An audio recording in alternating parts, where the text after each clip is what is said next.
Salutations les glandeurs, j'espère que vous allez bien et on se retrouve aujourd'hui pour parler d'un livre que j'ai adoré. J'ai adoré parce qu'il a réellement répondu à mes questionnements à la fin de sa lecture. Et c'est rare. Ce livre, c'est l'histoire du texte du Coran depuis la révélation jusqu'à sa compilation, plus il est suivi d'une étude comparative entre l'Ancien et le Nouveau Testament. Ce texte est rédigé par le chercheur exégète Mohamed Al-Azami chez les éditions Ilm. C'est un livre très intéressant, c'est un livre complet et surtout les glandeurs, c'est un livre qui va réellement répondre à vos questionnements, notamment sur le processus par lequel est passé le Coran. Texte oral par excellence, qui est devenu par la suite écrit, rédigé, en formant le texte que nous connaissons tous aujourd'hui.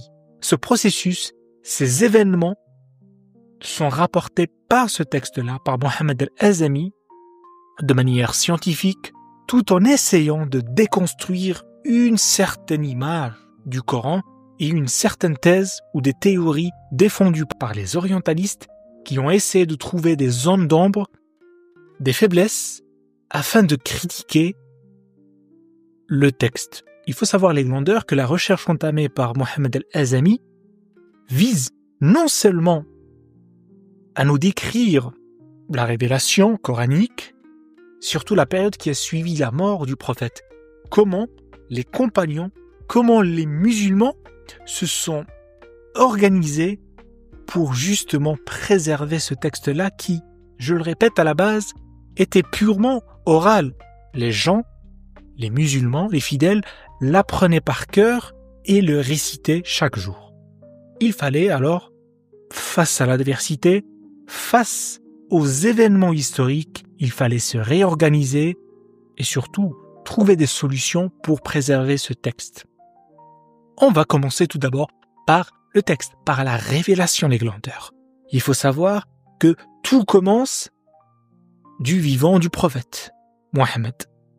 Il reçoit la révélation à l'âge de 40 ans, jusqu'à l'âge de 62-63 ans, car l'âge du prophète durant lequel il est décédé reste flou pour les historiens, mais on va dire c'est une période qui s'étale sur 23 ans. Donc, durant 23 ans, le prophète va recevoir la révélation divine.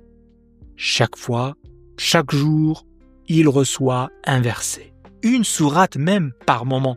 Personnellement, les glandeurs, j'avais appris que c'était le 3e calife qui avait réuni et formé le Coran tel que nous le connaissons aujourd'hui. La forme canonique, la forme écrite. Cependant, à la lecture de ce texte, j'ai mieux compris le processus, car durant le vécu du prophète, il y avait certes l'apprentissage par l'oral du Coran, il fallait l'apprendre par cœur, les fidèles l'apprenaient par cœur, mais il y avait aussi des scribes qui recopiaient chaque verset récité par le prophète. L'un des plus connus de ces scribes est Zayd ibn Thabit, qui a géré cette mission, c'est-à-dire l'écriture du texte coranique. Mais attention, tout cela était supervisé par le prophète Mohammed. C'est lui qui dictait donc le texte divin, le texte oral à Zayd ibn Thabit.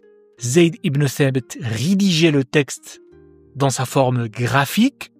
Et à la fin, le prophète Mohammed, c'était lui qui allait donner les indications par rapport à l'agencement de tel ou tel verset sur telle ou telle sourate. Donc, il était en train de construire la forme graphique au fur et à mesure de l'histoire. Ainsi, il travaillait sur 2 versants, si vous voulez. L'apprentissage par l'oral chez les fidèles, donc il répétait sans cesse les versets, sans cesse les sourates aux fidèles, et d'un autre côté, il participait à la construction de la forme graphique avec Zayd ibn Thabit, qui était le scribe officiel du prophète. Ainsi, déjà, du temps du prophète, il y avait un squelette, une première forme du Coran tel que nous le connaissons aujourd'hui. Maintenant, il y avait un souci. du temps du prophète, il n'y avait pas le papyrus qui va être introduit dans le monde arabo-musulman grâce à la guerre menée contre les Chinois. L'Empire abbasside va découvrir le papyrus et il va l'utiliser énormément pour rédiger le Coran. Mais ça, c'est une autre histoire. On y reviendra. C'est pour dire que il n'y avait pas le papyrus, ils utilisaient le parchemin, ils utilisaient les peaux de mouton, les peaux de cuir pour rédiger le texte graphique. Et chaque fois que le texte graphique était rédigé, il fallait bien sûr les témoins, des témoins oculaires qui vont certifier que ce texte-là, qui a été rédigé par Zayd ibn Thabit, était rédigé en compagnie du prophète. Et vous allez voir, les glandeurs, que le témoignage est très essentiel dans la culture arabe et par la suite en islam. Ainsi, du temps du prophète, il y avait les gens qui avaient appris par cœur le Coran entièrement, et d'un autre côté, il y avait les parchemins, les peaux de cuir qui circulaient un petit peu partout à Médine et à la Mecque. C'était la forme graphique du Coran et ils étaient désignés par Suhuf. C'était l'appellation qu'on donnait à ce genre de document. Après la mort du prophète et surtout après la bataille d'Al-Yamama, il y a eu une catastrophe au sein de la communauté musulmane. Beaucoup de Huffaz, c'est-à-dire ceux qui ont appris avec le prophète Mohammed le Coran, sont décédés sur le champ de bataille. Il fallait trouver des solutions. Et là, le premier calife, Abu Bakr, décide de collecter tous les suhuf afin de produire un mushaf. Voilà d'où vient l'appellation. Un mushaf regroupe tous les suhuf qui ont été rédigés par le prophète. Le processus de cette collecte est très intéressant parce que si il n'y a pas de témoin qui va dire que ce texte-là a été rédigé du temps du prophète et que le prophète était avec Zayd ibn Thabit ou avec une autre personne, ce suhuf ne sera pas valide, ne sera pas accepté par Abu Bakr. Même si lui et les compagnons avaient appris par cœur le texte, ils se rattachaient à cette tradition du témoignage. Le témoignage pèse très lourd et le Coran viendra par la suite appuyer le témoignage pour dire qu'il est essentiel, il faut engager sa responsabilité lorsqu'on témoigne. Abu Bakr confie cette mission à Zayd ibn Thabit parce que voilà, c'était lui le scribe officiel qui avait déjà travaillé avec le prophète Mohammed. Ainsi, il lui demande que pour chaque suhuf, il doit avoir 2 témoins. Un témoin ayant appris le verset ou la sourate en compagnie du prophète. Deuxième témoin, une personne ayant écrit le texte en compagnie du prophète ou en compagnie du groupe officiel, les scribes officiels. C'est de cette manière que le premier mushaf naît chez les musulmans. Puis vient le tour du 3e calife Uthman, qui a joué, lui, un rôle prépondérant dans l'établissement du texte canonique. La période de Uthman coïncide avec l'expansion de l'Empire musulman. Et l'Empire musulman, l'islam va toucher de nouvelles communautés, de nouvelles ethnies. Et donc, ils sont confrontés à une nouvelle problématique. C'est que de nouvelles tribus, de nouvelles communautés commencent à réciter le Coran en arabe, mais avec des accents, avec des légères modifications. Et là, ça pouvait altérer le texte originel.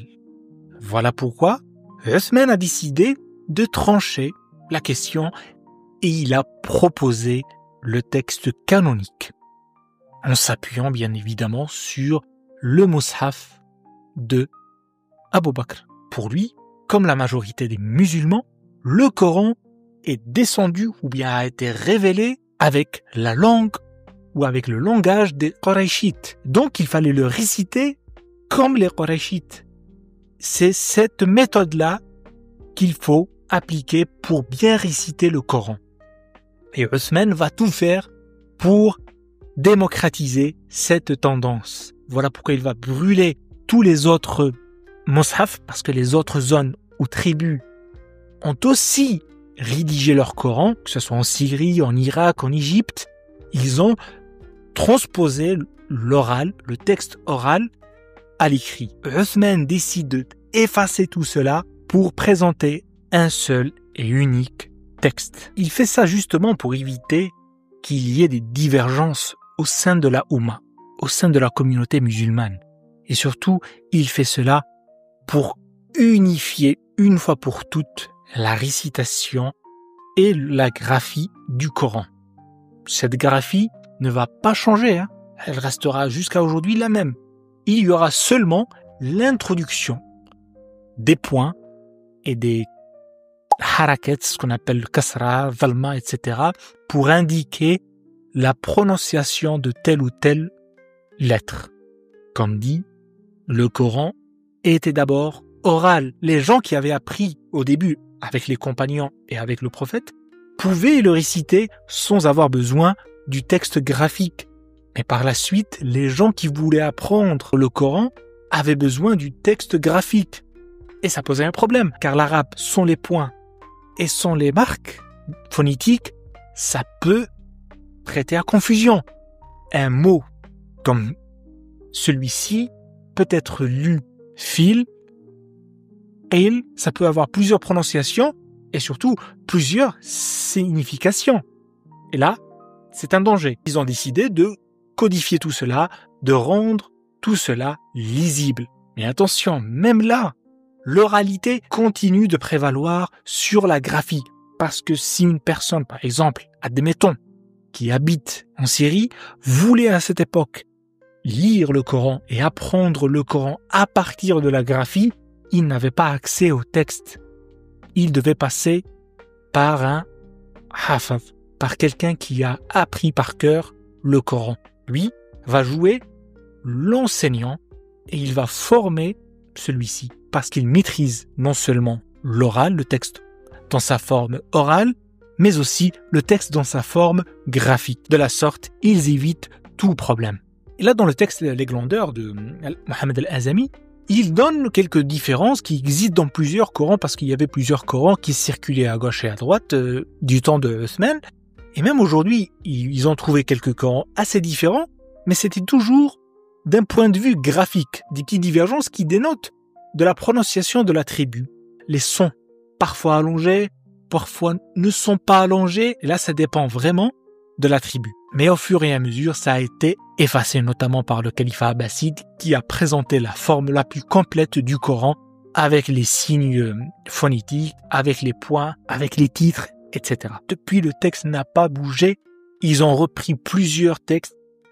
C'est ce que démontre Mohammed al-Azami dans ce livre, que plusieurs textes coraniques ont été retrouvés durant l'histoire, que ce soit en Turquie, en Égypte. Le texte reste figé, reste le même, sans aucune modification sémantique. Ça démontre que le processus par lequel est passé le Coran était solide. À la fois une prépondérance de l'oralité au sein des compagnons du prophète, et d'un autre côté, une structure, un suivi de la graphie du Coran, du début jusqu'à l'établissement du texte canonique. Le processus a été encadré, c'était une mission prise au sérieux par les compagnons, par les fidèles, jusqu'au bout. Et dans la deuxième partie, Les Glandeurs, Mohammed al-Azami va démontrer pourquoi, selon lui, l'Ancien et le Nouveau Testament ont été modifiés durant les époques. Parce que d'abord, ce n'est pas un texte qui a été appris, ça a été un texte qui a été modifié, qui a été marqué par des entrecoupements chronologiques, qui fait que pour l'Ancien Testament, qui regroupe quand même plusieurs siècles, eh bien sa forme initiale et sa forme finale n'est pas la même. Ça a été sans cesse modifié, repris par les exégètes ou par les savants de l'époque. De même pour le Nouveau Testament, qui sont des faits rapportés, qui sont les propos de Jésus rapportés. Pareil, il a fallu attendre le concile de Nicée, soit presque 4 siècles, pour déterminer une forme canonique des évangiles. D'abord, les évangiles synoptiques, il fallait les choisir et éliminer les évangiles apocryphes. Et même il fallait aussi trancher sur plusieurs questions dans la Trinité. Il a fallu attendre 4 siècles, alors que nous voyons que pour le Coran, dès le début, dès la révélation, il y a eu cette idée de sauvegarder le texte et de le perpétuer. Voilà la différence, ou devrais-je dire, voilà les différences que cherche à dresser Mohamed Al-Azami dans son livre. Un livre riche. Je ne peux pas le résumer à travers une simple vidéo de une quinzaine de minutes, mais j'essaie juste de vous indiquer que ce livre répondra à vos questionnements par rapport au Coran, par rapport à ce processus avec une bibliographie détaillée, avec une technique pointue, parce que c'est vraiment scientifique par moment. Je ne vais pas vous mentir, par moment, je me suis lassé, parce que c'est parti dans un délire sémiotique, grammairien, pour expliquer la langue arabe, pour expliquer son origine, etc., et déterminer certaines subtilités langagières. Et je trouve cela excellent. Mais par moments, ça m'a gavé. Voilà, ça m'arrive. Mais dans l'ensemble, ça reste un livre riche en informations. Ça reste aussi un livre qui va vous donner quelques informations par rapport à la biographie du prophète. Et si vous vous intéressez à ce sujet, j'ai publié récemment une vidéo là-dessus. Vous allez la trouver ici. Il y a une autre vidéo sur la biographie du prophète si ça vous intéresse. Pour avoir plus de données, pour avoir plus d'informations. Voilà les glandeurs. Je vous invite à aller découvrir ce livre. Si vous avez des questions, n'hésitez pas, comme toujours, à les poser sur les commentaires. N'oubliez pas de partager la vidéo. N'oubliez pas de vous abonner. Et comme toujours, que la passion soit avec vous. À plus.